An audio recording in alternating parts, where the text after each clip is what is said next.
প্রিয় শিক্ষার্থীরা, Shimul memorial Naushad school and কলেজের অনলাইন ক্লাসে সবাইকে স্বাগতম। আমি মোহাম্মদ আবুল নওশাদ, সহকারী শিক্ষক, Shimul memorial Naushad school and college, Rajshahi. সুপ্রিয় শিক্ষার্থীরা, তোমরা সবাই কেমন আছো? আশা করি সুস্থ আছো, বাসায় আছো, ভালো আছো। করোনাকালীন সময়ে আমাদের কিছু বিধিনিষেধ মেনে চলা উচিত এবং আমি আশা করছি তোমরা সবাই সে বিধিনিষেধগুলো যথাযথভাবে মেনে চলছো। তো সুপ্রিয় শিক্ষার্থীরা, আমরা রিভিশন ক্লাসে আছি।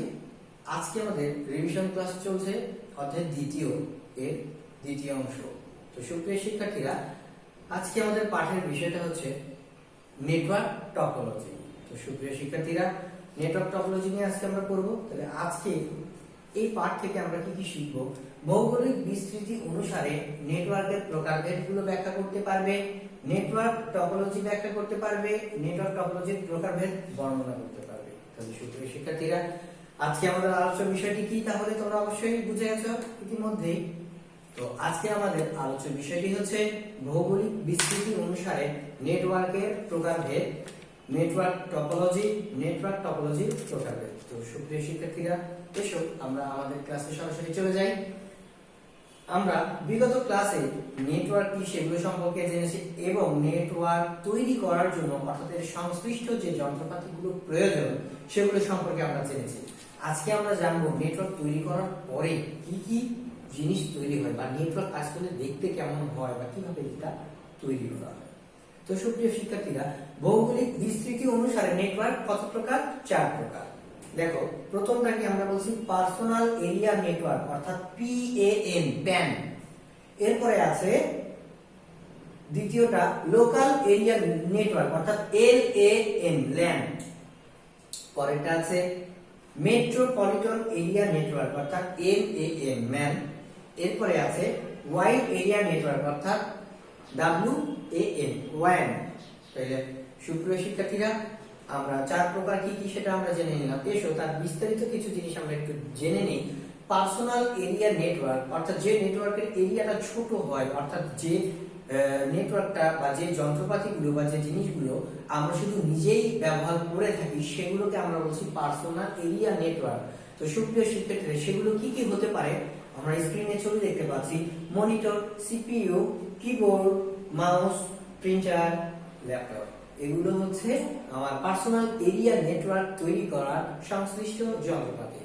তাহলে দেখো, পার্সোনাল এরিয়া নেটওয়ার্ক বলতে আমরা কি বুঝি? আমার নিজস্ব রুম, যেটা আমি যদি এই এরিয়াটাকে আমি যদি আমার রুম মনে মনে চিন্তা করে নিই যে এটা আমার রুম, তা আমার রুমটা কি আমার পার্সোনাল এরিয়া। সেখানে আমি নেটওয়ার্ক সিস্টেমটা তৈরি করলাম। আমার ফোন থেকে হটস্পট অন করে যদি আমার ল্যাপটপে কানেক্ট করি তাহলে সেটাও কিন্তু একটা পার্সোনাল এরিয়া নেটওয়ার্কের মধ্যে পড়ছে। তাহলে সুপ্রিয় শিক্ষার্থীরা, দেখো, কোন ব্যক্তির নিকটবর্তী বিভিন্ন ইনফরমেশন কি টেকনোলজি ডিভাইসের মধ্যে তথ্য আদান প্রদান। তাহলে আমি একটা উদাহরণ তোমাদেরকে দিয়ে দিয়েছি। তাহলে দেখো, এর দূরত্বটা বা সীমাবদ্ধতা কত? 10 মিটার। তাহলে দেখো সুপ্রিয় শিক্ষার্থীরা, নিকটবর্তী ডিভাইসের মধ্যে তথ্য আদান প্রদান হচ্ছে। এরপরে আসি লোকাল এরিয়া নেটওয়ার্ক। তাহলে লোকাল বলতে আমরা স্থানীয়কে বুঝি। তাহলে সুপ্রিয় শিক্ষার্থীরা, আমরা পার্সোনাল এরিয়া নেটওয়ার্কে আমি আমার রুমটা ধরলাম। আমি যদি লোকাল এরিয়া নেটওয়ার্কটাকে আমি যদি একটু বড় পরিসরে ধরি, এটা থেকে অর্থাৎ আমার লোকালয়টা অর্থাৎ আমি যে জায়গায় বসবাস করি সেটা হতে পারে বাংলাদেশ বা রাজশাহীর বিভিন্ন জায়গা। আমি যদি আমার রুমের বাইরে আমার এলাকাটাকে বুঝাই, সেই এলাকাটা হচ্ছে লোকাল এরিয়া নেটওয়ার্ক।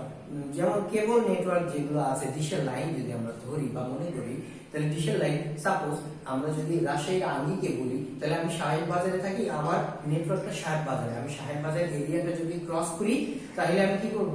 সাহেব বাজার এরিয়াটা ক্রস করার পরে ওই নেটওয়ার্কের আওতা আমি বাইরে চলে গেলাম।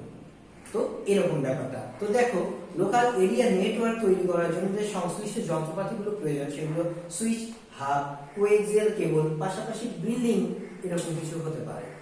তাহলে সুপ্রিয় শিক্ষার্থীরা, আমরা লোকাল এরিয়া নেটওয়ার্ক করার যে সিস্টেম বা যে পদ্ধতি সেটা দেখো, একাধিক ব্যক্তির কাজের সমন্বয় সাধারণ গতি বৃদ্ধির জন্য একই বা পাশাপাশি ভবনে কয়েকটি কম্পিউটার নিয়ে গঠিত নেটওয়ার্ককে বলা হয় লোকাল এরিয়া নেটওয়ার্ক। তাহলে এটা আমরা আইসিটির ভাষায় শিখে নিলাম। একটু আগে আমরা শিখলাম, সেটা বাস্তবে একটা উদাহরণ স্বরূপ। তাহলে দেখো, পার্সোনালটা কি ছিল? আমার নিজের রুম বা নিজস্ব কম্পিউটার গুলো এবং লোকালে যে আমরা কি হলো সেটা আমার নিজের কম্পিউটারের সাথে অন্য জনের কম্পিউটার সংযুক্ত করছি, কাছাকাছি, খুব বেশি দূরে নয়। এরপরে দেখো বলা হয়েছে মেট্রোপলিটন এরিয়া নেটওয়ার্ক অর্থাৎ MAN।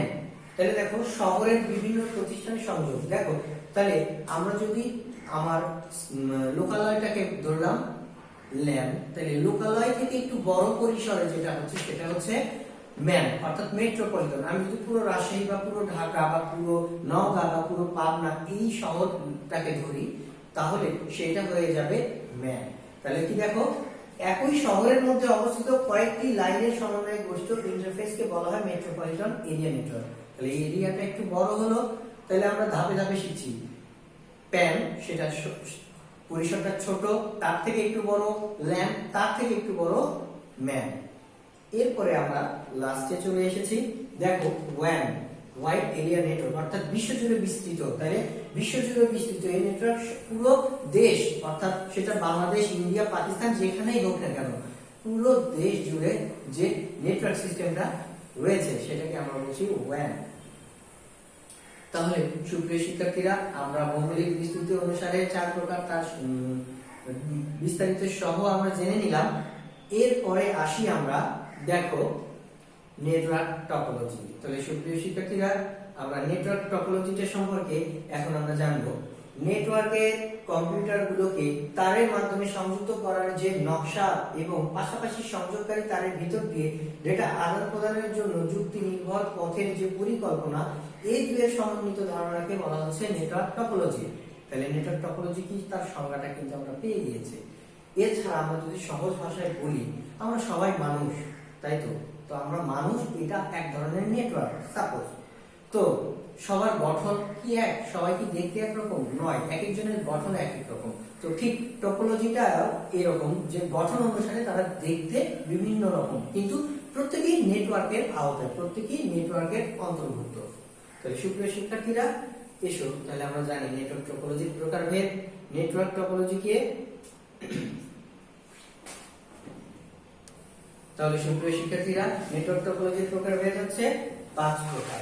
আমাদের বইয়ে প্রদান করা হয়েছে 5 প্রকার। বাস নেটওয়ার্ক টপোলজি বা bus topology, star network topology, ring network topology, tree network topology, mesh network topology. তাহলে সুপ্রিয় শিক্ষার্থীরা আমরা টপোলজির প্রকারভেদ নাম সহ জেনে গেলাম 5 প্রকার। তো এখন শুরুতে যেটা আছে সেটা হচ্ছে বাস টপোলজি। তাহলে সুপ্রিয় শিক্ষার্থীরা বাস টপোলজি দেখতে এরকম কিছুটা। এই যে দেখো সুপ্রিয় শিক্ষার্থীরা এখানে একটা মোটা তার আমরা দেখতে পাচ্ছি। বাস টপোলজিতে এই মোটা তারটার নাম হচ্ছে ব্যাকবোন বা মেরুদণ্ড। এই তার যতক্ষণ পর্যন্ত ঠিক থাকবে পুরো নেটওয়ার্ক সিস্টেমটা ঠিক থাকবে। তার নষ্ট হয়ে গেলে পুরো নেটওয়ার্ক সিস্টেমটাই নষ্ট হয়ে যাবে। এরপরে আমাদের যদি কোনো কম্পিউটার নষ্ট হয়ে যায় তাহলে এর কাজ করা কি বা পুরো নেটওয়ার্ক সিস্টেমটা নষ্ট হয়ে যায় না। আবার চাইলেও আমি কিন্তু যে কোনো একটি কম্পিউটার খুব সহজে সংযুক্ত করতে পারবো, তাতে করে পুরো নেটওয়ার্ক সিস্টেমটাকে বন্ধ করে দিয়ে সংযুক্ত করার প্রয়োজন নেই। এই টপোলজি তৈরি করতে খরচ অনেক কম হয় এবং ঝামেলা মুক্ত, যার কারণে এই নেটওয়ার্ক টপোলজিটা বিভিন্ন স্কুল, কলেজ বা ইউনিভার্সিটিতে এই নেটওয়ার্ক টপোলজি ব্যবহার করে তারা কাজ করে। এরপরে আসি স্টার টপোলজি। তাহলে সুপ্রিয় শিক্ষার্থীরা স্টার টপোলজি, প্রিয় শিক্ষার্থী আমরা বিগত ক্লাসে জেনেছিলাম সার্ভার অর্থাৎ শক্তিশালী কম্পিউটার বা মেইন কম্পিউটার। স্টার টপোলজিতে মাঝখানে যে জিনিসটি রয়েছে সেটাকে আমরা বলছি কি সার্ভার। সার্ভারে যতক্ষণ ঠিক থাকবে এই টপোলজিটা ঠিক থাকবে। সার্ভার নষ্ট হয়ে গেলে পুরো সিস্টেমটাই নষ্ট হয়ে যাবে। তাহলে দেখো এখানে যদি এই কম্পিউটারটি নষ্ট হয়ে যায় তাহলে পুরো সিস্টেমটা কি নষ্ট হবে না। এখন একটি সার্ভার তৈরি করতে ব্যয় বা খরচ অনেক হয়, যার কারণে এই টপোলজি তৈরি করাটা একটু ব্যয়বহুল, যার কারণে সবাই এই নেটওয়ার্ক বা এই নেটওয়ার্ক টপোলজিটি ব্যবহার করতে চান না। এরপরে আসি রিং টপোলজি। তাহলে সুপ্রিয় শিক্ষার্থীরা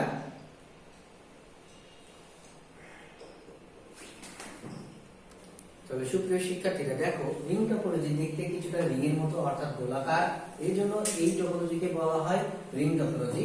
তো রিং টপোলজি দেখো একটা কম্পিউটার তার সামনের একজন এবং পেছনের একজনের সাথে সংযুক্ত থাকবে, যার কারণে এরা সরাসরি একে অপরের সাথে কানেক্ট হতে পারবে না। আমি যদি এই কম্পিউটারের সাথে এই কম্পিউটার সংযুক্ত করতে চাই বা ডাটা প্রেরণ করতে চাই তাহলে সহজে আমি পারবো না, যার কারণে কি হচ্ছে যে আমার এই নেটওয়ার্ক টপোলজিটা তৈরি করা একটু ঝামেলাকর। এটাতেও খরচ কম হয় কিন্তু তৈরি করা ঝামেলাকর। একটা কম্পিউটার নষ্ট হয়ে গেলে পুরো সিস্টেমটাই নষ্ট হয়ে যায়, যার কারণে এই টপোলজিটা সহজে কেউ ব্যবহার করতে চায় না। তাহলে সুপ্রিয় শিক্ষার্থীরা, আমরা রিং টপোলজি সম্পর্কে জেনে গেলাম। এরপরে আছে ট্রি টপোলজি। তাহলে দেখো প্রিয় শিক্ষার্থীরা, ট্রি টপোলজি অর্থাৎ সবার উপরে একজন থাকছে, এটাকে আমরা যদি বলি সার্ভার, তার ভেতরে থাকছে দুইটা কম্পিউটার, তার আন্ডারে থাকছে দুইটা কম্পিউটার। ট্রি টপোলজিটা এই সিস্টেমে তৈরি করা হয়, অর্থাৎ এটা হচ্ছে সার্ভার, তার আন্ডারে আছে দুইজন, তার আন্ডারে আছে দুইজন। তাহলে এই দুইজনের সার্ভারকে এইভাবে ট্রি টপোলজিটা তৈরি করা হয়। এই টপোলজি তৈরি করতে এই টপোলজিটা তৈরি করা অনেক ব্যয়বহুল, যার কারণে বড় বড় অফিস আদালতগুলো এই টপোলজিটা তৈরি করে ব্যবহার করে, যার কারণে ছোট ছোট কোম্পানি বা প্রতিষ্ঠানগুলো এই টপোলজিটা ব্যবহার কম করে। এরপরে সর্বশেষে আমরা আসি মেশ টপোলজি। তাহলে সুপ্রিয় শিক্ষার্থীরা, মেশ টপোলজিটা কি দেখছি?